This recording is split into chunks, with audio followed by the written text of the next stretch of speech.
Hey everybody, Matty Ice here, and in today's video we're going to be going through how you can do the Lightblade on Grandmaster, going over all kinds of tips and tricks that I've got for this one.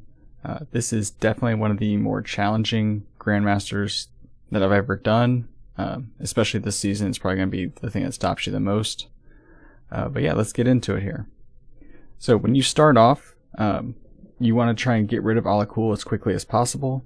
You can usually do this with a couple of rockets, and then you can actually despawn all the enemies in this opening encounter if you send someone through the gate that he was guarding and up the steps and down that hallway.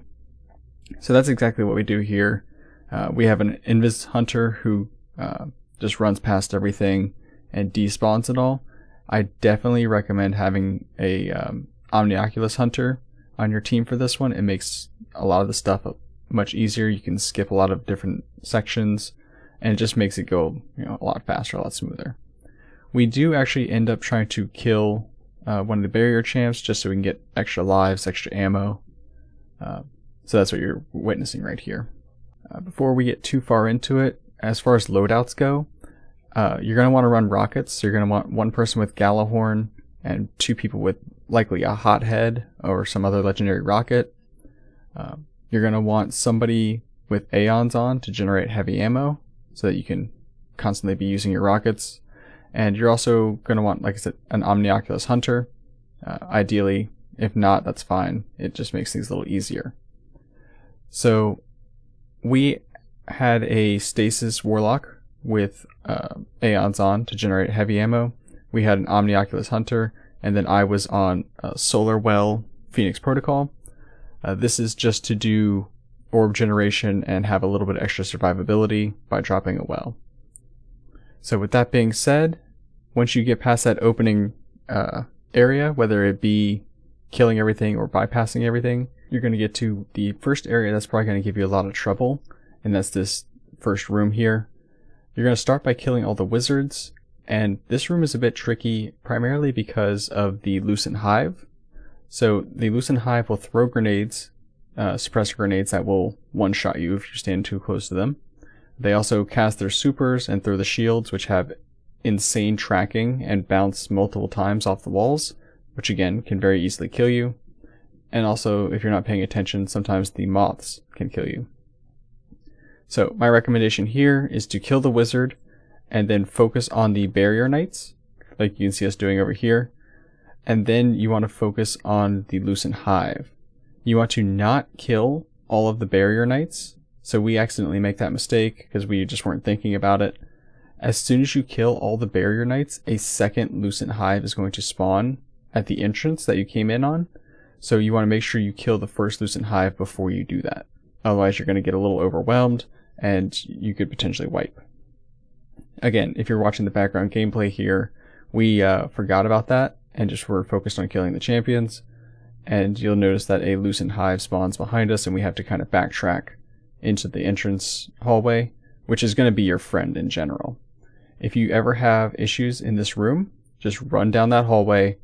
The ads do not follow you too far down that hallway, so it's a very safe place to be.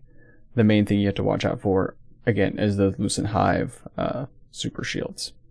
So you can see here we run up to the entrance and just run down the hallway because we had that second Lucent Hive spawn, and we work on clearing all the thrall, clearing all the ads, and just take it slow from this safe space. Alright, so fast forwarding a bit, we killed one of the Lucent Hive, and then you can see the second one came through and wiped out my two teammates. We actually ended up killing him as well, so just make sure you do the finish, otherwise you're going to get screwed by them reviving themselves. You can see here I'm getting chased by the Sword Knight, and he just turns around halfway down the hallway. So I'm able to get the res. We're able to just easily kind of regroup ourselves here. So again, use this hallway to your advantage, and you should have a fairly easy time through this room. Alright, I want to cover this area pretty quickly because there's not a whole lot of information to cover for this part. It's just ad clear and survivability. There's two barrier knights when you get to the ship. Just kill them as normal. Use your finishers for Aeons so you can regen your heavy ammo if you need it. Otherwise, you're just going to stand on the boat and take it very slowly. If you have an Invis Hunter, you can try to Invis past all the stuff. Otherwise, again, just kind of take it slow, killing all the ads from a distance before you even get on the ship. You can shoot some of the ads. Once you get to the first stopping part for the ship, there's going to be 2 loosened hive on either side where you have to get the relic to dunk. The big thing here is just killing them as quickly as possible. You can freeze them like we do. You can suppress them to make sure that they can't use their super against you. Again, watch out for the moths. The main thing you have to watch here is Aeons actually only works on the finish of the knight itself, not the ghost. So if you want the extra ammo from the loosened hive, you have to actually finish the enemy, not the ghost. So once you clear one side, you can weaken or just fully outright clear the other side from a distance. The super shield throw will not make it all the way across the room, so it's very safe to do it this way. So you're not going to be in any harm's way if you do it from one side to the other. And then once you've mostly cleared or fully cleared the other side, that's when you can make your way over and actually finish up and dunk the relic. So again, just make sure you do this safe. You can very easily get wiped by those super shields. Again, they have insane tracking and they bounce a lot of times off the walls. Alright, so going into the next section after you've dunked the relics, this is where if you have an Invis Hunter with Omnioculus, you can just kind of skip everything by standing in the same spot and having them make you go Invis through everything. Otherwise, you need to take this slow, immediately jump off to the sides, and just kill the ads, kill the shriekers, and a portal will appear at the last bridge, which will take you to the next section. Again, if you don't have the Invis Hunter, you just have to take it very slow. It's probably going to add 5 minutes to your time, but you're just going to be killing everything and just slowly working your way from the sides and onto the bridge. So once you make it through one way or another, what I like to do is jump all the way over to the end where you see the thrall spawn, and from here you can just quickly and easily shoot all the thrall that are jumping onto your ship. You will occasionally get one that tries to hang out with you, so just keep your eyes open for that. But otherwise you can just have someone throwing grenades, using your incandescent ability on different weapons like BXR or Minor Mini Tool, or Callous Mini Tool rather. Any kind of big area denial is great here. So you'll just be killing a bunch of thrall and you're moving on to the next section. Alright, for the Screeb section, this is one where you have to be very careful. The Screebs kind of appear out of nowhere and they take a lot of health off of you and will pretty much one-shot you if they get next to you. So we had a Invis Hunter. Again, if you don't have that, it makes this a bit more complicated. We also kind of bungled the beginning here trying to get grouped together. So just be very careful at the very beginning. If you have an Invis Hunter, again, just clear the first wave of ads and then just go Invis the whole way through. If you don't have an Invis Hunter, I recommend a lot of area denial things like stasis. Blinding grenades are very helpful here.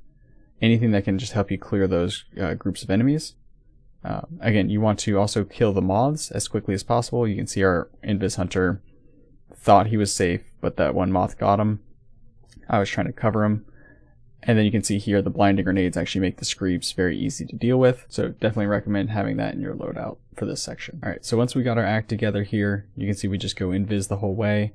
The main thing is to try and make sure that you stay together and that you don't get too separated. You always want your Invis Hunter behind you so he can see when the Invis runs out, because Invis is going to last longer if you're on a Void subclass and you have those aspects in place and the fragments. So keep your Void Hunter in the back and they can just keep making you Invis. Otherwise, I'd probably still recommend the same tactic of not trying to go from lantern to lantern. Just hug the right wall, take it slow, and blind any Screebs that you have, and make sure you shoot your moths. Again, Screebs and moths can be your biggest detriment here. One other tactic you can do is leave 2 people at the very entrance and send your Invis Hunter just to go by themselves all the way through. Because once one person gets to the very end, the darkness no longer builds up on you, and you can just have everyone else just run straight through and the ads no longer spawn. So that's also another tactic you can use. Alright, once you get through the darkness portion, you're going to have one unstoppable champion and a bunch of ads and a bunch of moths. Again, just focus the champion from a distance. If you need the heavy, you can try to finish, but I recommend just outright killing this one, just so you don't have to worry about sending someone forward. Again, this one is not a difficult section. this little cave, the main thing you have to worry about are the moths. There's a bunch of them. They like to hide. Again, you can see I'm trying to shoot them to cover my friend. Otherwise, you're just going to clear out this cave and get to the open section where there's both the Scorn and the Hive, and that's going to be a bit more troublesome. Alright, so once you've made it to this big open area, you're going to want to stay at the entrance here and shoot as much as you can from a distance. These Shriekers you're going to want to clear as quickly as possible because they are what keeps Alakul in this section. So if you clear both Shriekers, he leaves, and he's the one who puts out a lot of damage. We'd like to stay at the entrance to this area, right at the exit of the cave. You get a height advantage, you have a lot of cover you can just back up on. It's a very good position to be in. The only thing you have to worry about are the Screeves that will jump up here toward the beginning, but once you've killed all the Screeves, then it's perfectly safe, a lot of cover. The giant ogres, you can just outright kill them, and then you can worry about finishing the unstoppable ogre down there for ammo. So don't worry about, saving rockets here. Definitely just use your rockets, use your special to kill those big ogres, and then you can get the champion finish. Again, you want to make sure you kill the Shriekers. You can see for us, I weakened the left Shrieker, but the right Shriekers remain untouched. So when we get down there, you just have to watch out for Alakul's shots because he will delete you very quickly. Alright, so once you've done all that, you're going to make your way down to the Butthole of Doom here. You're going to drop down. Be careful not to kill yourself dropping down. It's a long fall. You can definitely hurt yourself. And you want to immediately jump off because that little fire is going to start erupting. So you don't want to take any extra damage from that. Now, Alakul is going to be the most difficult part of this whole strike, primarily because he will shoot a bunch of arc shots at you that have a very big splash effect. He shoots a lot of them. It does a ton of damage, especially with the arc burn. So just be careful. Ideally, you will have your hunter kind of kite him around because you'll notice he jumps up and down a lot. So you can actually get him to focus on one person, and then you can kite him by jumping up to a platform like the upper balcony. As soon as he jumps up there, your person who's kiting can then jump down, and then he'll follow, and you can just kind of repeat that back and forth so that he's just focused solely on one person. He's not shooting, he's just jumping up and down. If you aren't able to manage that, that's fine. You just have to watch his shots, always be calling out where he's looking, where he's shooting, while everyone else is focused on killing all the cursed thrall, all the regular thrall, any other adds that show up. You want to use your primary ammo to deal damage to him whenever you get some time. Save your rockets. Your rockets are going to be primarily for dealing with champions and Lucent Hive in this section. Alakul's health is chunked into 3 sections, and once you get halfway into each of those sections, he spawns extra adds. So on the first health gate, when you get halfway through, he spawns a bunch of extra thrall, and I believe a couple acolytes. You want to make sure you kill those as quickly as possible because, again, the thrall will mess you up, especially in big groups. So you can see here we had one person go down, but that happened roughly when this ad spawned. So we worry about killing all the ads, and then we focus on getting the res. When you get to Alakul goes to the middle and spawns 2 arc shielded sword knights and a Lucent Hive.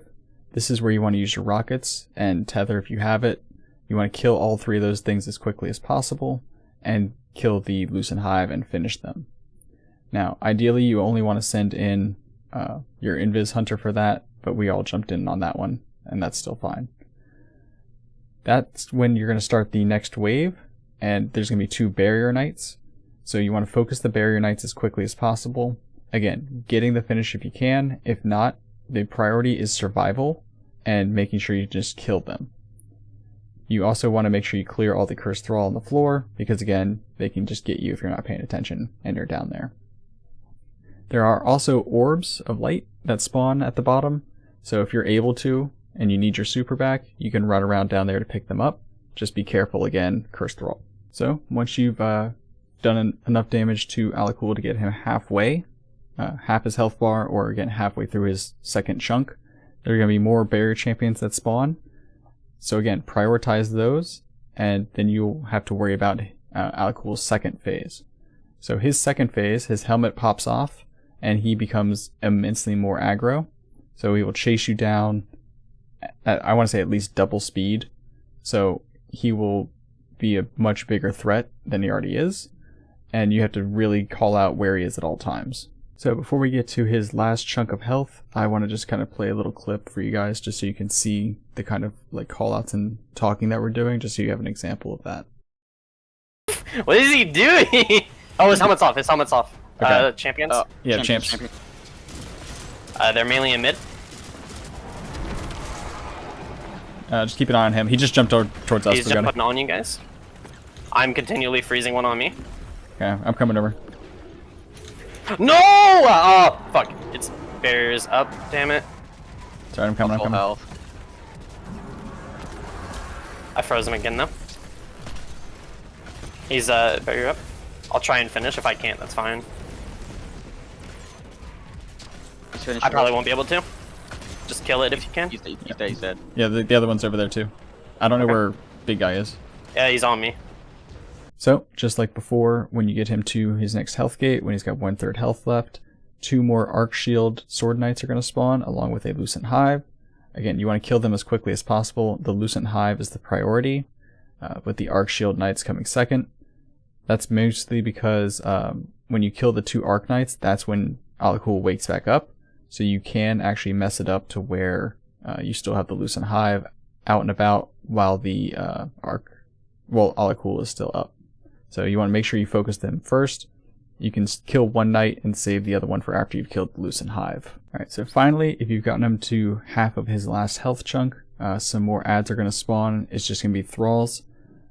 You can push through and try to kill Alakul if you want.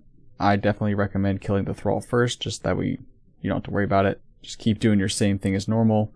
Try to kite Alakul if possible. And then once you've killed all the thrall, then you can focus on pushing with the rest of your heavy and special. And then once you've done that, that is going to wrap it up for you, and you have finally finished Lightblade. So if you got to this point in the video, thank you so much for watching. I really hope this helped. This is definitely one of the hardest Grandmasters out there, in my opinion at least. So if you did find this helpful, like and subscribe. I'd greatly appreciate it. I also am going to be streaming on Twitch for Grandmaster Helps. I will probably not be doing Lightblade Helps, just I don't think I'm going to have availability that weekend. But if you've already gotten your Conqueror seal and you need some help, I can try to help you out there. So again, thank you all so much for watching, and I will catch you in the next one.